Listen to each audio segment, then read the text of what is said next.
En la mayoría de países de renta alta, las mujeres viven más años que los hombres. Sin embargo, lo hacen con un peor estado de salud.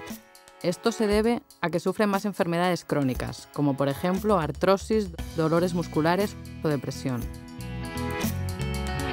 Las desigualdades de género en la salud son las diferencias en salud entre mujeres y hombres que vienen determinadas por las diferencias en la socialización de género, que empieza desde el nacimiento y continúa a lo largo de toda la vida.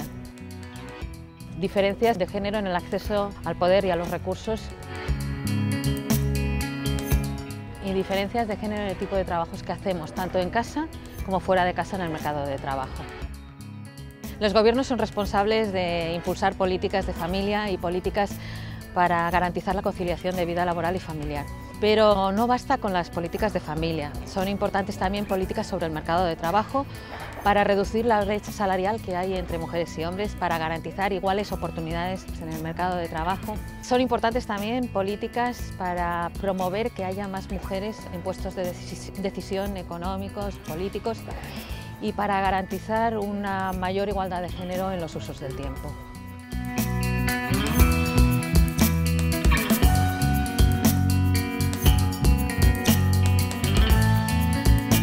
El proyecto europeo SOFI, coordinado por la Agencia de Salud Pública de Barcelona, ha evaluado en 2 estudios la relación entre las diferentes políticas de familia en Europa y las desigualdades de género en salud. Los países europeos han sido clasificados según su modelo de política de familia. Así, hay países como los nórdicos donde el Estado suministra muchos servicios públicos y facilita que hombres y mujeres compartan trabajo dentro y fuera de casa.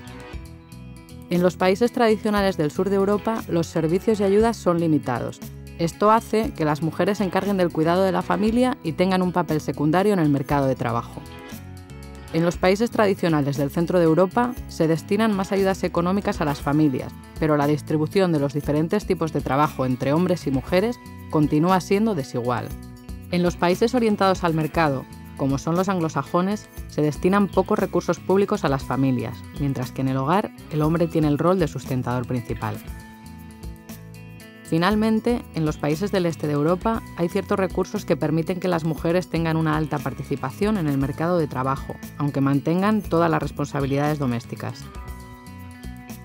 En nuestro primer estudio hemos analizado las desigualdades en la salud percibida entre hombres y mujeres de diferentes países europeos y hemos encontrado que estas varían según el tipo de política de familia del país.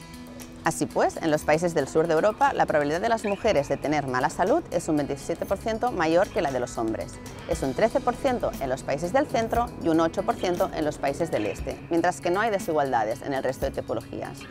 Esto se podría deber a que en los países tradicionales, y en concreto los del sur de Europa, hay pocos servicios y ayudas públicas para la atención a la infancia y a la gente mayor y su cuidado recae en las familias, principalmente las mujeres. In our second study, we focused on mental health. We analyzed inequalities in the mental well-being of wage earner men and women.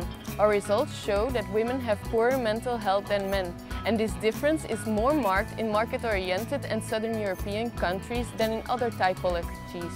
In a context of strong gender differences in the labor market and families that have to pay for the services they need, the burden of combining both work and family responsibilities could result in poorer mental health for women than men.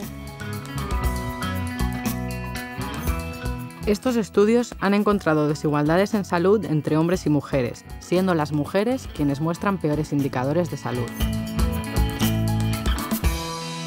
Estas desigualdades podrían disminuir con políticas adecuadas, como por ejemplo el aumento de la oferta de servicios públicos para la infancia y la gente mayor, la igualdad de sueldos y de condiciones laborales para hombres y mujeres, así como una mayor presencia de las mujeres en los lugares de toma de decisiones.